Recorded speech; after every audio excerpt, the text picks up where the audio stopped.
Cardinal Pell was formerly in charge of the Catholic Church's finances before leaving to face child sex abuse charges in Australia. They were later quashed. Europe correspondent Nick Dole says the meeting is meant to make a statement. We only got word of this a short time ago, confirmed by this official bulletin from the Vatican, which is just really a short one-line statement explaining who the Pope has been meeting with, and it just says that His Holiness has held a meeting with Cardinal George Pell, and a short time ago we saw a still published of that as well, and there was a video camera there as well. So these are images that the Vatican wants us to see. This was an expected meeting, but it wasn't a fait accompli either. Of course, Cardinal Pell had his convictions for child sexual abuse overturned by Australia's High Court. But he did still come in for criticism from Australia's Royal Commission, which found that he knew about a pedophile priest that was being moved between parishes. Now, Cardinal Pell denies that, and he says that that finding wasn't based on evidence. But clearly this is a decision that Pope Francis has made. He has decided he wants to meet Cardinal Pell. He doesn't have to, so this was his own decision. And clearly images that the Vatican is happy for the world to see of Cardinal Pell being welcomed back into the fold. New South Wales Premier Gladys Berejiklian has delivered explosive evidence to the state's independent commission against corruption. She's admitted to having been in a close personal relationship with a former MP who's being investigated by the corruption watchdog over property deals. The opposition says the Premier is reckless, a fraud and should resign. No one quite knew what to expect from Gladys Berejiklian's appearance at the ICAC, but it certainly wasn't this. Was it right that, at least as at the 13th of July 2018, you were in a close personal relationship with Mr Maguire? Is it right to say that you were in a close personal relationship with Mr Maguire from at least about the time of the 2015 election? Or slightly after, thereabouts. And it was a tightly held secret, even among her colleagues. I'm a very private person and I didn't feel the relationship had sufficient substance for it to be made public.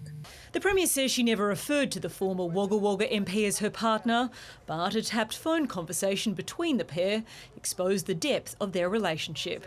She called him her number one. What did you mean by him always being your numero uno? I think what I would have meant that there is that in my personal life I placed importance on how I felt about him.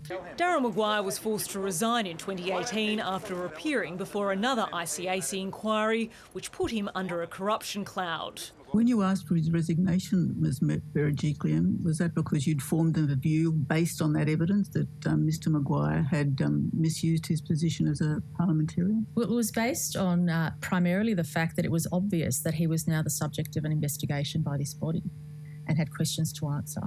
Despite this, their relationship continued. After 5 years it was over, but the Premier insists it never had any bearing on her job. Well, I think that the news came today, which was a surprise to many people, that has been revealed today. Look, I have no knowledge of these matters. It's a matter that's before that commission. It rots from the top, because she knows what she's been involved in. Gladys Berejiklian has no choice but to resign. The Premier returned to Parliament, adamant she's done nothing wrong. I'm human and I stuffed up in my personal life. Hands down, this has been one of the most difficult days of my life. Darryl Maguire will front the inquiry on Wednesday and the Premier may have to reappear after he gives evidence. Ashley Raper, ABC News. Melbourne's troubled hotel quarantine program has claimed another scalp, this time the state's top bureaucrat. Chris Eccles, the Secretary of Victoria's Department of Premier and Cabinet, quit after his phone records revealed he spoke to the then Police Commissioner on the day the program was set up. But Mr Eccles is standing by evidence he gave to the inquiry that neither he nor the Premier's department made the decision to use private security. I was shocked when I was informed last night that this call had been made. All roads lead to Daniel Andrews. How many other careers are going to be thrown under a bus to try and protect this Premier? The inquiry is set to hand down its finding later this month. Victoria's COVID case numbers are going in the wrong direction, with no chance the state will reach the benchmark for easing restrictions by next week. But the Premier has admitted that target may have to change. It's not good news for Victorians desperate to escape an endless lockdown.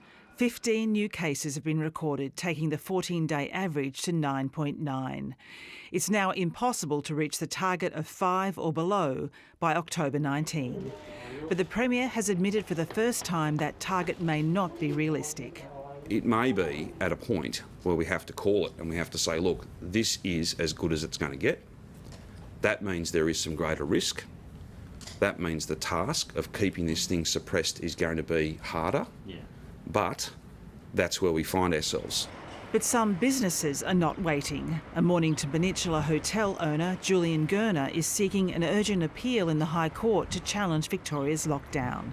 And the federal government has repeated its calls to ease restrictions. My message to Daniel Andrews is to get on with it, is to stop stringing people along and give them an opportunity to get about their daily, normal lives in a COVID-safe way. But the Premier has returned serve. I don't think they'll be standing beside me having to explain why our hospital system is completely overrun. You won't see them for dust. The state opposition laid out 791 flags today for their tribute to Victorians who died in the second wave. Each flag represents a grieving family, a grieving Victorian family who are unnecessarily suffering pain because Daniel Andrews' second wave has taken the life of a loved one. They will move a no-confidence motion in the government tomorrow over its handling of the pandemic. Cheryl Hall, ABC News. WA is confronting its second major